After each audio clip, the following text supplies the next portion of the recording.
Hello, everyone. Thank you so much for letting us present for you. So we would like to be at our meetings in person, but Miss Willis has graduate classes on Monday night. So as a workaround. So we are here to share some really good news about a common curriculum that we are using for English language arts in the middle school.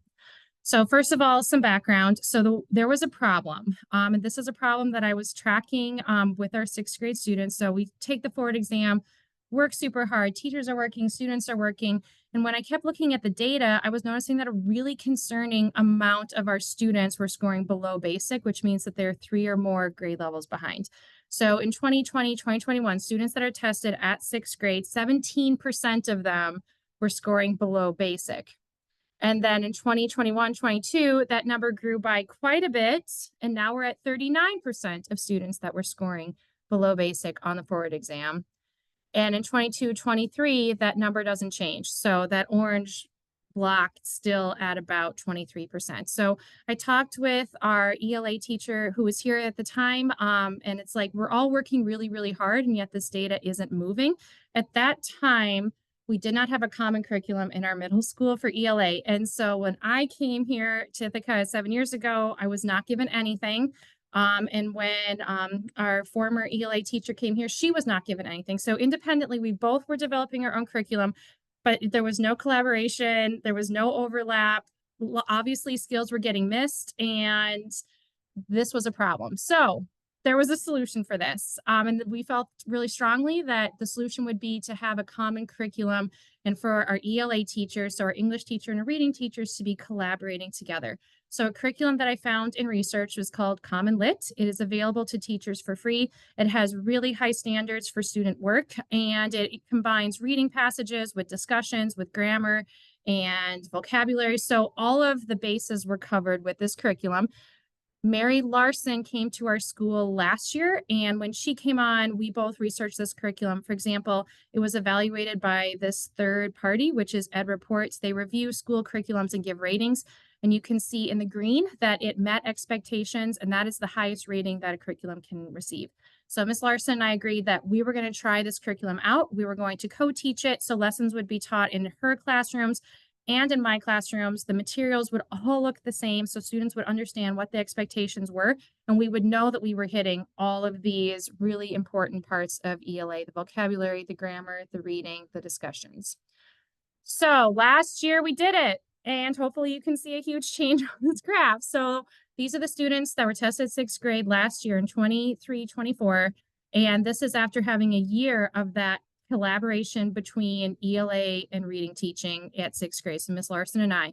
And you can see here that we went from like 43% of students who were developing down to 8. And just to see a longitudinal graph of this, you can see all the different years where students are tested at sixth grade. And you can see that last year we made significant gains where students moved out of that developing and they moved to being on grade level. 48% of our students were on grade level at sixth grade last year.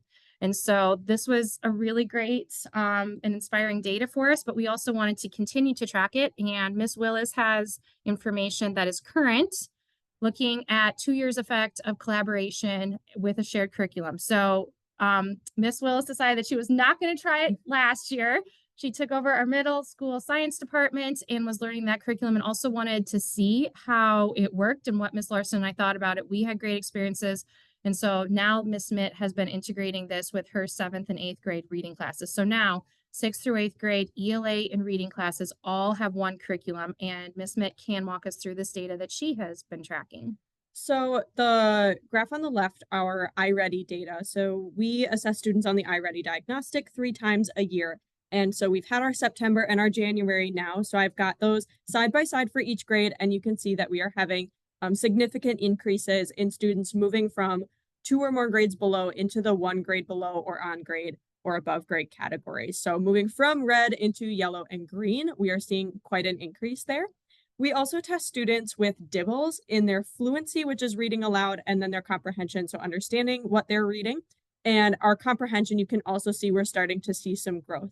It does take a little bit longer for fluency and comprehension to see larger gains, but we are seeing growth, especially in those 6th and those 8th grade groups. We're really, really excited. And we still have half a year to go. So we're going to see more increases. 7th grade should be bumping up there towards the end of the year as well. So we're seeing a lot of improvement in all of the categories in which we're testing students. And looking ahead, sorry, my slide got stuck. All right. So moving ahead, we're going to continue with Common Lit, especially since our students and our staff are having really powerful experiences with this. And so Ms. Smith has agreed to walk us through moving forward what we can expect from that department. Yeah, so we will keep using our PLC and PD Dime to be collaborating and making sure that we are covering all the bases and then not duplicating things. So students are getting a wide variety of things, and so they can have this variety between ELA and reading classes, but we are still really diving into what we need to be diving into. We meet regularly to talk about this pretty much every PD day, and usually a few times more. We catch each other in the hallways to talk about what we're doing next. And we're really excited to see what's going to be going on. So next year, when Ms. Larson is no longer with us, we will rope our new middle school ELA teacher into this curriculum, show them the ropes if they've never seen it before, and just make sure that we keep on this track of consistency and really high rigor with our students. And just anecdotally, something that we have seen is that this has really increased student engagement because the lessons feel very purposeful and they understand how they are building one upon the next instead of reading class and ELA class feeling like two very separate disciplines where nothing is interlacing. Students feel that continuity, and so it brings more engagement and therefore more learning. So good things are happening. Good things are happening. And we wanted to share this with you. Thank you so much for letting us present. Fabulous.